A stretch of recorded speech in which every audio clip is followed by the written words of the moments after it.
High high high, Netaji এলে দাঁড়িয়ে যাচ্ছে, যদি আমার দিকে নজরটা পড়ে, আমার যদি একটা ছেলের চাকরি হয়ে যায়, আর রসুল পাককে সালাম দেবো, একটু দাঁড়াতে আপত্তি কেন? এরপরেও বলছি, যদি কেউ মনে করেন বসে দেবো, দেন না।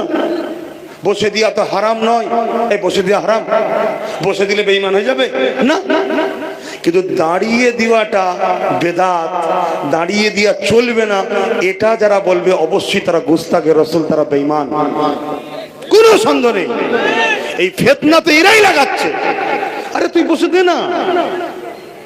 সালাম দিবার কথা আল্লাহ বলেছে কোরআনে, সাল্লু, দরুদ পড়ো, সাল্লিমু, সালাম দাও। এবারে সালামটা কিভাবে দেবে? আমরা মনে করি সাহাবা হুজুররা যখন সালাম দিয়েছে দাঁড়িয়ে, আমরা একটু দাঁড়িয়ে দিই। নেই কি বাবুল আদব কিতাবুল কিয়াম খুলে দেখুন না, সাহাবারা দাঁড়িয়ে দাঁড়িয়ে নবীকে সালাম দিতেন। জোরে বলুন সুবহানাল্লাহ। এখানে কেউ হাজি আছে? আজকেও যদি কেউ মক্কা মদিনা শরীফে যায়, বাবু সালাম বলে যে দরজা আছে, ওই দরজাতে ঢুকলে সালাম দিবার দরজা, ওই দরজা দিয়ে ঢুকার পরে নবী পাককে দাঁড়িয়ে দাঁড়িয়ে সালাম দিতে হয়। জোরে বলুন সুবহানাল্লাহ। আল্লাহ নবী নিজের জুব্বা মোবারকটা দিয়ে দিল, ওয়াইস কারনির কাছে পৌঁছে দেবে। নবী পাক নিজের সাহাবীদেরকে বললে, এই জুব্বা আমার ওয়াইস কারনিকে দেবে। অনেক বড় কথা, ওয়াইস কারনি একটা পাথরের উপরে বসেছিল, ছাগল গরু গৃহপালিত পশু চড়াচ্ছে, বসে আছে মাঠে। এনারা গিয়ে সালাম দিয়ে বলছেন, আপনি কি ওয়াইস কারনি? অনেক বড় কথা। পরিচয় হলো, যখনই বলল নবী পাক এর পক্ষে সাহাবা আমরা, নবী পাকের সাহাবা আমরা, নবী পাকের এই জুব্বাটা রসুল দিতে বলেছে, অমনি দাঁড়িয়ে গেলেন, দাঁড়িয়ে গিয়ে রসুল পাককে সালাম দিলেন। জোরে বলুন সুবহানাল্লাহ। কোথায় কারণ, কোথায় মদিনা? আমার রসুল দুনিয়া থেকে চলে গেছে। কথা বুঝে আসছে? বাপ আদবটাই হলো সবচেয়ে মূল। নামাজ পড়বেন, নামাজের আদব দরকার। রোজা রাখবেন, রোজার আদব দরকার। হজ করবেন, হজের আদব দরকার।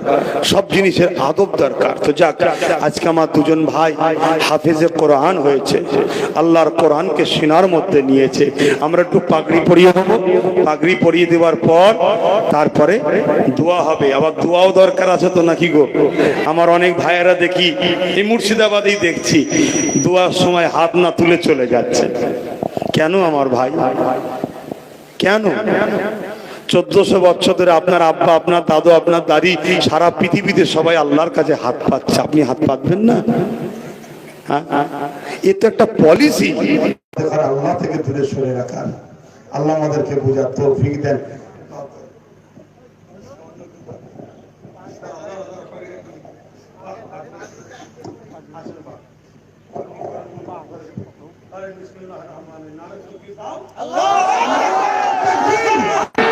মাদ্রাসা সিদ্দিকে দারুল উলুম পীরজাদা আব্বাস সিদ্দিক আল কুরাইশি ভাইজান, সিলসিলা ফুরফুরা শরীফ,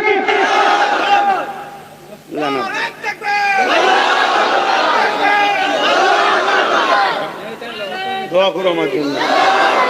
ওই আর একটা ভাই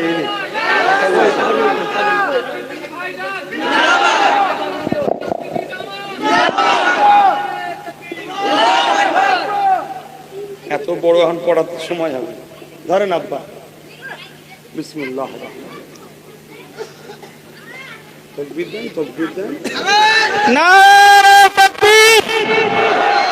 মাদ্রাসা সিদ্দিকে দারুল উলুম ভাইজান আব্বাস সিদ্দিকী সাহেব, সিলসিলা ফুরফুরা শরীফ।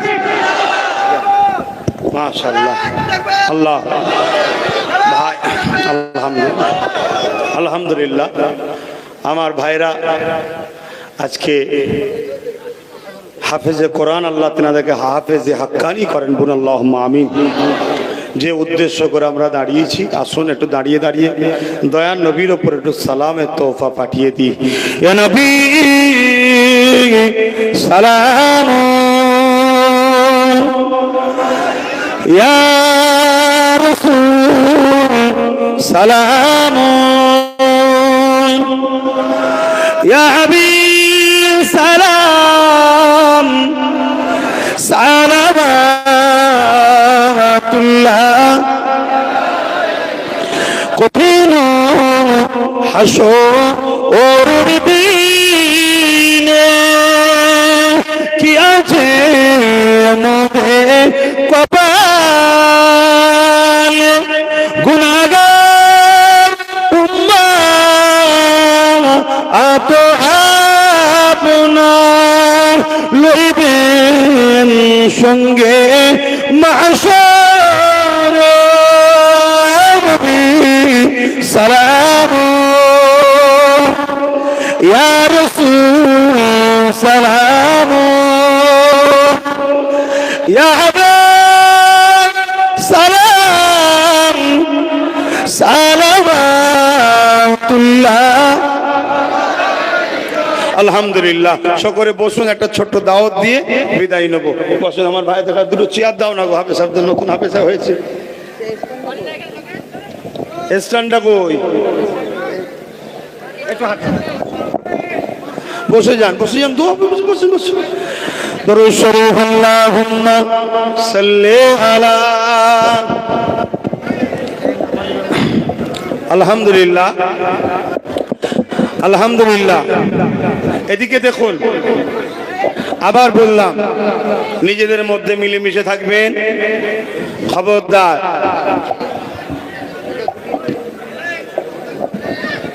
বাপ ভাইরা, যা কিছু বললাম কথাতে ভাষাতে ব্যবহারে কেউ কষ্ট পেলেন, যদি পেয়ে থাকেন আল্লাহর হস্তে ক্ষমা করবেন। আমি আপনাদেরই নবীর উম্মত, আল্লাহর দাস, আপনাদেরই ছেলের মতো, ভাইয়ের মতো, দিন ইসলামের খাদেম হিসাবে আল্লাহ দিনের জন্য রসুলের ভালোবাসায় দুটো কথা বললাম। বিদায় নিবার আগে একটা শেষ কথা আবার বলে যাই, এই জমিন থেকে দুটো জিনিস আমাদের ঘরে নিয়ে যেতে হবে, একটা হলো ঈমান আর একটা হলো আমল। ঈমান, আল্লাহ মুহাম্মদ রসুলকে ঈমানের মারকাজ করেছে, জোরে বলুন সুবহানাল্লাহ। আর আমল, নামাজ, রোজা, হজ, যাকাত, দান, খায়রাত, ভালো কাজ। কথা বুঝে আসছে? রসুলের শান, মর্যাদা, ইজ্জত, আবরু দিকে গুরুত্ব রাখতে হবে। খবরদার, নবী পাকের জুতা মুবারক নিয়েও যদি সামান্য বিয়াদবি হয়ে যায়, সে বেঈমান কাফের হয়ে যাবে। নবীর জুতা মুবারকের এত মূল্য, এটা তো প্ল্যান ইহুদিদের, যে আমাদের ঘরে নবীর শান মর্যাদা থেকে দূরে ঠেলে দেওয়া হচ্ছে। আমাদের ঘরে সাধারণ ছেলে, তারা নবীর শান মর্যাদা থেকে দূরে সরে যাচ্ছে। মনে রাখবেন, আল্লাহ নবীকে এত সম্মানিত করেছে, এত ইজ্জত দিয়েছে, আল্লাহ খুব নিজে বলছে, শোনো, নামাজ তোমাদের, রোজা তোমাদের, হজ তোমাদের, তোমরা করো, আমি আল্লাহ কিন্তু একটা জিনিস করি, সেটা হলো এটা, আমার হাবিবের শান মর্যাদাকে বাড়াতে থাকি। জোরে বলুন সুবহানাল্লাহ, আরো জোরে বলুন। মোবাইলে আপডেট দেখেছেন? মোবাইলের আপডেট বোঝেন না? আপডেট দিলে নতুন নতুন অপশন আছে না? প্রতিটা মুহূর্তে মুহূর্তে আল্লাহ আমার নবীর শান মর্যাদার আপডেট করে, বাড়াতে থাকে। জোরে বলুন সুবহানাল্লাহ। পৃথিবীতে এমন কোন ওলি নাই, এমন কোন নবী নাই, এমন কোন সিদ্দিক নাই, এমন কোন সাহাবা নাই, এমন কোন গায়ক নাই যে আমার নবীর শান মর্যাদাকে বাড়াতে পারে। শান মর্যাদা বাড়াবার মানুষের কাজ নয়, আমার নবীর শান মর্যাদা একজনই বাড়ায়, তিনি হলেন আল্লাহ। আল্লাহ আল্লাহ, জোরে বলুন সুবহানাল্লাহ। আজকে সেই নবীকে ইহুদিরা অপছন্দ করে, খ্রিস্টানরা অপছন্দ করে, সেই নবীর দুশমনরা। তাই আমার নবীর প্রেমিকের ঘরের বাচ্চাগুলোকে নবীর থেকে সরাবার জন্য একদল 2 নম্বর কাগের গায়ে ময়ূরের পাখনা পরিয়ে আমাদের বাজারে ময়ূর বলে চালাচ্ছে। বুঝতে পার